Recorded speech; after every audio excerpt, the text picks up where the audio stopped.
बिस्मिल्लाहिर्रहमानिर्रहीम अस्सलाम वालेकुम दोस्तों की हाल चाल है। तुसीं देखदे पे अरशद अली टीवी। मैं तुहाडा मेज़बान मुहम्मद गफार। सब तो पहले चैनल सबसक्राइब कर लो, बैल आइकन का बटन दबा लो, हर मेरी वीडियो तुहानूं पहुंचे हो तुसीं वेखो। रोज़ की निस्बत इंशाल्लाह बा फजले खुदा चंगे चंगे जानवर तुहाडे वास्ते नीली दे कढ के लैके असीं हाज़र होने।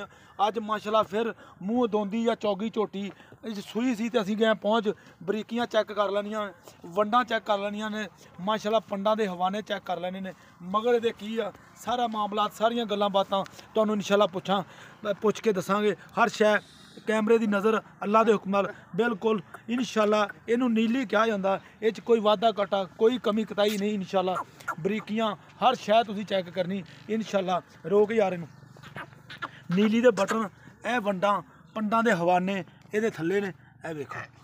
ये माशाल्लाह दे कमेंट तुसीं करने ने। मेहनत साडी बकाया सौदे लैने देने बरात दे ने। मगर की कट्टा मगर कट्टा किनों सुई है? सुबह 7 सुबह 7 बजे सुई। बजे सुई है। 12 बजे कहते बौला बूला कढ़ लिया। 12 बजे सुई। हाँ असी गए मेरा ख्याल 5:30 होए पहुँचे हैं इंशाल्लाह। ए वेख लो इनू कहते हैं इंशाल्लाह पंडां दे हवाने हर शै कैमरे की नज़र तुहाडे कर दित्ती है बकाया। भाई अस्सलाम वालेकुम की हाल ठीक ठाक है? अल्लाह दा शुक्र है। अच्छा ये गल दसी भी जो सील सूल निकली है बच्चा बुच्चा लै गई? बच्चे बैठे रहन भावें जो मर्जी कीती जो पैर नहीं चकदी। अच्छा पैर नहीं चकदी। पैर नहीं चकदी ते मेरा भाई चोन चून सही निकलिया था? बिल्कुल जबरदस्त मोटा गुठे जिन्ना चवाव लगा। अच्छा कोई छट्टा फुहार कोई वादा घाटा नहीं कख भी। अच्छा ते किन्ना बोला कड्ढिया अंदाजन? 6 लीटर कड्ढिया। अच्छा 12 बजे चोई है फिर चोनी है। अच्छा 12 बजे चोली सी? हाँ चोली सी। अच्छा हुण फिर चोनी है? हाँ अच्छा जेर पई है 12 बजे चोनी। अच्छा मेरा वीर मुੱਲ ना ज़्यादा करी उन्ना की मुੱਲ करी जिन्ने दी बेचनी है। शाम का टाइम पक्की गल करी लोहे वर्गी। छोटी तो कहंदी है 3.5 लाख।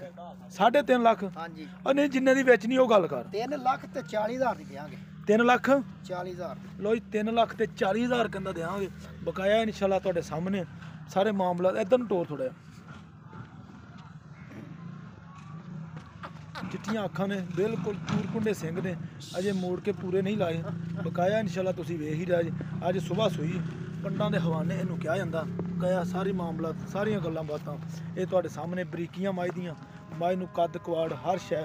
ये मूँहों किवें बाई? चौकी मूँहों चौगी है छड़दे थे मूँहों चौगी है। ए वेख लो बिल्कुल धुनी तो लैके सार तक हवाना है।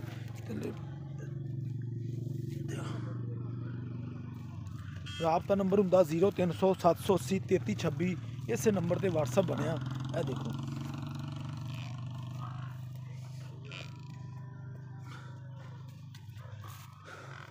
उम्मीद करांगे ये वीडियो तुहाडे पसंद आएगी।